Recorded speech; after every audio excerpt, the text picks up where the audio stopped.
Sean Blomfield dials in a three-pointer, and Western jumps on top. Last year's Calgary Basketball Classic again featured fast and furious action, which eventually saw Western Canada emerge victorious on the boys' side of the draw, while the Centennial Coyotes captured the 2010 Girls Division I Championship.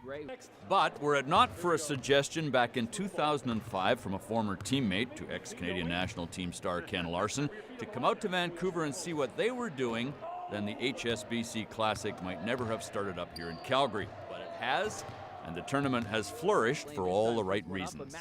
Purpose is less about basketball and more about what kids learn from being involved in sport and basketball in particular. And the scholarship component is, of course, very, very big. And it's a kickoff tournament at the beginning of the year. It's kind of March Madness crammed into the first week of December. You think about it, it's 64 teams, about 100, I think it's 103 games, and close to 1,000 kids participating. So it's a nice little way to kick off the high school season. And we're going into year 6. Have you seen the tournament locally kind of evolve a bit? A little bit. Not all the schools in the city get to play.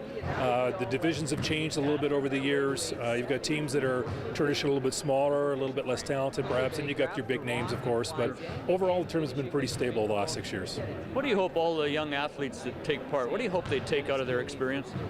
Well, like I did when I played basketball, you know, I owe almost everything that I'm doing in my life right now to my involvement in the sport, and that's our way of giving back as organizers and contributors. And I hope the kids get a lot out of it in the sense of character building, life skills, teamwork, all that kind of good stuff that we know is going to teach them life lessons in the future. Ken, in a perfect world, down the road, what would you like to see? I'd like to see this across the province.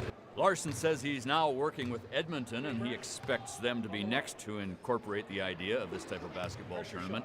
And with his guidance and encouragement, Ken says he's not ruling out the possibility that the center of the universe as we know it, yes, Toronto, might even step up to the line in the not too distant future.